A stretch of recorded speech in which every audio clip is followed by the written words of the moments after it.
Crafty Girl here, and today we have a special project in the works that I decided to record and share with all of you. If you're brand new here, hello and welcome. I do a lot of crafts. My ADHD brain has me bopping around on different crafts, and because of my neurodivergence, I tend to hyper-focus on them and master them very quickly and share all of my tips and tricks with all of you. So with that said, I just found fuse beads. I know. Where have I been? Let me know down in the comments if you have ever played with fuse beads or melty beads, or what are they? Perler beads, Hama beads. There's a lot of different names for them, but essentially they are little beads that melt. You use an iron and you melt them together and you create your own designs. It's pretty rad. You're like painting with beads. And I'm sure some of you have been doing this for so long, and I commend you because it is a really, really cool craft. But because of my hyperfixation, I decided I would dive right in. My first project that I actually did, I feel like it's a really advanced project. I will actually pop that up right here. So I decided, my first project, to make an iPhone stand that looks like a vintage TV. And guess what? It worked. It totally worked. Was there a learning curve? Absolutely. I had never, like I said, I had never even played with fuse beads before. I didn't know, how it was going to work or how they were going to work together. So it did take a little bit of trial and error for that project. But as you know, if you've been here for any amount of time, though I do change focus and I do a lot of projects like knitting machine, I just did this wig right here for my costume, so stay tuned for that. Actually, that video is already out. I already did that video because if I didn't put it out, guess what? It would never come out because I would forget that I made it. With that said, I decided, because those of you that have been here for a long time know that I'm working on all these projects, but I really have a focus for clothing, accessories, jewelry. That's where I really, really get excited and passionate. I guess you would say wearables. Okay, so we're just gonna say a blanket term of wearables. So immediately my brain went to, how can I make this something that I will wear? And I had all these thoughts and I had all these ideas. And in the meantime, I was making little, trinket boxes for the hubs, some earrings, I was playing around with different designs. And then I decided, okay, we're going with the bag. We have the Taylor Swift concert coming, the Taylor Swift movie coming up on this coming Friday. Don't leave. If you are not a Taylor Swift fan, if you are not a Swiftie, it is okay because you, I feel, will still get something out of this project. But if you are a Swiftie, you'll really love this. So I decided that I was going to make a bag for the Swiftie movie because, why not? And I would use the fuse beads. There wasn't reference material out there, by the way. There are a few resources available. So if you are looking, and this is a really good tip for you, if you are getting into fuse beads or melty beads, or maybe you've been into them for a while, but there are a lot of free resources available to you, free patterns. One thing I found with the melty bead, fuse bead community, there's no gatekeeping. Everything is free. No one sells patterns. I mean, some people do, but usually you can find everything you're looking for out there. Because it's me though, I wanted to create everything with my own design as much as I could. And I found that it was really awesome. It's kind of like drawing, but you're drawing with beads. And it was so therapeutic to me just to sit down and take these colors and put them, one at a time on a board. For me, I freaking love it. Other people like the hubs are, he walks by, he's like, this is so tedious. It's so tedious because I'll spend 30 minutes, doing one bead at a time, but the end result is amazing. So that's where my brain went. And then this is the pattern that I decided on. So we're going to try it. Haven't done this yet, but this is my idea. And this is why I'm bringing you along for the ride, because it's either going to be brilliant or it's not. But fingers crossed, it'll be awesome and you'll be along for the ride anyway. So what we have here, we're doing the front piece, the back piece, two side pieces, and the bottom. However, it consists of multiple smaller pieces for this bag design. So I'm gonna do, or I did, 1, 2, 3, 4, 5, 6, so I'm doing 9 okay, different squares on the front and 9 squares on the back, and each of them have a design. So I wanted to do 9 of her album covers, and that's what I did for the top portion. And the counts that I did were each of the squares, and I'm saying square because they're not quite square. I did 17 beads on the bottom by 18 beads on the sides, and that just gave it the shape that I wanted. This is kind of, you know, like a little tote. That's the way I'm looking at it. It's like a tote style. So we have 9 here, and then I did 9 here. I did create one single panel for the sides, or one panel for the left side, one panel for the right side, and then one panel for the bottom. But you could break those up into 3 panels each as well, depending on, you know, your aesthetic, what you are feeling. In my brain, what I was thinking structurally, because this bag is just going to be put together with O-rings, and that's how I'm going to assemble it, by the way. I haven't mentioned that. I'm going to put this together with O-rings. I did want it to have a solid bottom, right, and sides. That way, you know, we have a little bit of structure there. But you could also, and my brain also decided, I was like, maybe I should incorporate crochet or knitting machine into this. So you could do that too. You could actually, instead of using O-rings to connect all of your pieces together, you could just like stitch them together.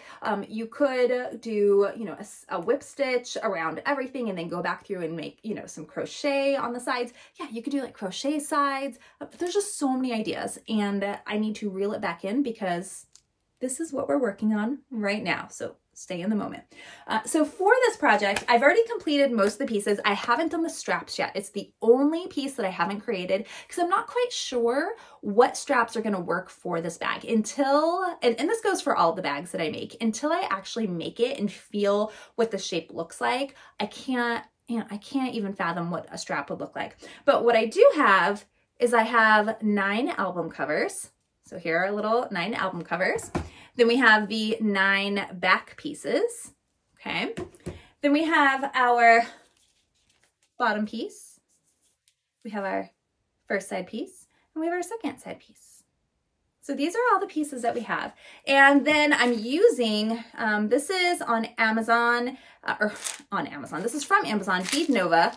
I don't know. I just ordered them. I think they were $6.95 or something. They weren't that expensive. 10 millimeter. I wanted something a little bit bigger so I could fit it through 2. Hopefully I can fit it through 2. If not, we'll see. Again, I haven't put these together yet. So you'll need your O-rings. You also need tool. I like these needle nose pliers for everything jewelry or O-ring related. Also, I would recommend, this is kind of optional, but definitely something that I'm going to be using. I'm going to go grab it before I put this together for you. But a drill with a with a tiny little drill bit so you can drill into the holes that you want to add the O-rings to. I don't melt really flat, so I'm the type of person, I like to see the holes in my projects, but on the corners, I definitely went a little bit heavy-handed so that they don't break off accidentally with the use. But that means I do have to, you know, punch holes in them somehow, and the drill is going to be easiest for me, but you could also just use like, I don't know, whatever you have, something sharp that can go through, but it has to be pretty small because you don't want to crack the beads either. Okay, so that is the setup. We're making a bag. We have all of our parts together, and now we're going to try to put it together and see what it looks like. Okay, let's go. Ooh, it smells like cilantro. So after I added my little drill bit, I just went through each of the corners of the squares and just made sure that the holes went all the way through. So this took a little bit of time. I actually even went back and re-ironed some of the corners just to make sure that they were really, really secure. Then I got my needle nose pliers and my O-rings, and this is the part that took quite a while. So I had to open up each of the rings and put them through both pieces and then tighten them so that they looked pretty decent. So I attached them on all of the sides first, and then I actually went back through after the original or the initial process of adding the O-rings, and then I added more as well. So I started with the back piece, so you'll see this worked really well for me. Then I added the right side. It just makes sense, and then the left side as well. This gave it a little bit of flexibility, so when I added the bottom, as you can see here, it was a little bit easier to maneuver. And then, yeah, I had to put in a couple more holes as I started to add more and more O-rings. It's okay to have as many O-rings as you want, and in fact, I added even more after this process, and I may add some more between now and Friday. And here's a closer look of what the process is for adding those O-rings. So again, it's pretty tedious. You have to take each of those little rings here, open them up with your needle nose pliers, put them through 2 beads, and then you're just gonna tighten them on the back. So that's the process, and then just add, like I said, as many as you feel comfortable with.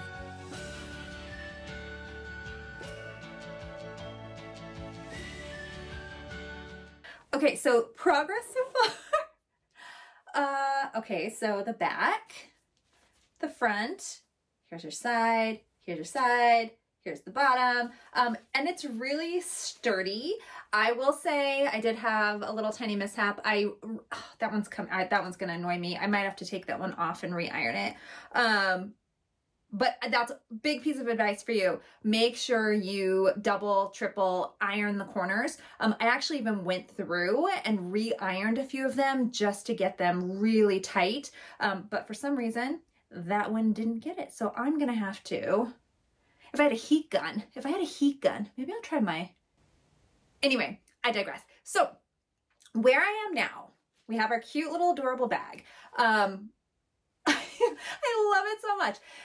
But as I mentioned before, with my creative process, now I need to figure out the straps. So because of this type of bag right here, I'm not a handbag kind of gal. I don't like to hold on to bags because it's very it's just stressful to me, because then I'll set it down and I'll forget. So I always like to have a strap. I just didn't know what would look best with this size. Now, if you were going to do a smaller, maybe you were going to do like this little tiny size right here, you could do like little, I mean, you could even make them with beads, right? Like melty beads, and just have these little handles. But with this one, I feel like she needs movable, because I kind of think I want to wear it as a crossbody, which, hear me out. Okay, so it's really big, it's really bulky, it needs to sit on my hip like this.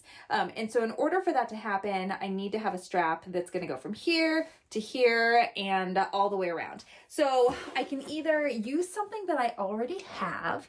I could crochet a strap. I could knit, use my knitting machine to make a strap. I could also try something totally new, which I think I might try it. And weave beads together to make a strap. So I'm not gonna melt them together. It's not gonna be melty beads, but I'm gonna use the beads, and then I'm just gonna take, what do you call that? Clear thread? It's not thread. I don't know what it's called, but it's clear. And it came with this pack of letters that I bought to make friendship bracelets, which I still have to make friendship bracelets for this Friday. But I'm thinking I could try something like that and create a pattern, and then maybe have like the sides and then it coming around. I don't know if that would be comfortable on my shoulder, but maybe. So anyway, that's where we are now. I'm gonna go up, play around, show you my process as I do, but I'm pretty pleased. And guess what? You can also use this for, if I wasn't making this into a bag, and in fact, after the show, I don't know if I'm going to be carrying this unless I go to any other, tailor events, but I probably will just have this down here in my craft room, and I can put things in it, like my Cricut vinyl or yarn skein, who knows? It's multi-purpose. Now, as I played around with strap ideas, what I ended up coming up with, just to make sure that it was securely on the bag, is I did reinforce each of the corners with 4 O-rings. And then I used little like keychain rings, like larger O-rings. And then I made sure to weave them through all 4 on all 4 corners. And then that gave us a really nice secure circle that we can attach our straps to. I just took out my knitting machine because as I'm playing around with the bag, I showed you what I did was I actually reinforced each of the corners with 4, and I just showed you this, but I reinforced it with 4 O-rings, and then I used these also little jump rings. they're, you know, I'm hoping it's going to work the way that I want it to. So what my idea is, I'm going to use the knitting machine and I'm going to use cotton. So the thing about cotton is it has very little stretch, and that's great because I don't want to have a really stretchy strap. I also don't want to have really thick straps on this. So I'm thinking I'm going to do just one really long cotton strap. Stay with me. So it's going to be really, really long. And then it's going to have a hook on both ends. And then what I'll do is I will hook it on here. And then fold it and then weave it through here, fold it in half and hook the other side on this corner, but weave it through here. It'll make sense when I show it to you. But I think that will be great. And that way they're still removable. So if I decide to do different straps later, I can. But this way, at least I get some really nice straps and then I can adjust the length as necessary. So that's what we're going to do. So I'm going to use my knitting machine, but you can crochet, you can use ribbon. I mean, there's really pretty much anything that you want to do. So let me make that and attach it, and then I'll show you what the final bag looks like. So here's what I made. This I just used, like I said, the knitting machine. I did a panel mode, and it's kind of like a loose cotton weave. Okay, you could crochet this, you could do this a million ways, but this was just faster for me, and it's cotton, so not a lot of stretch. And then I just stitched these little hooks here to the end. So now, well, we're gonna put them on the bag. Okay, this is how I'm gonna do it. I'm gonna clip, actually, how do I want to do this? Clip one side, and then, how do I normally do this? One side, and then pull it through. Let's see, that'll give me a strap on this side, and then pull it through.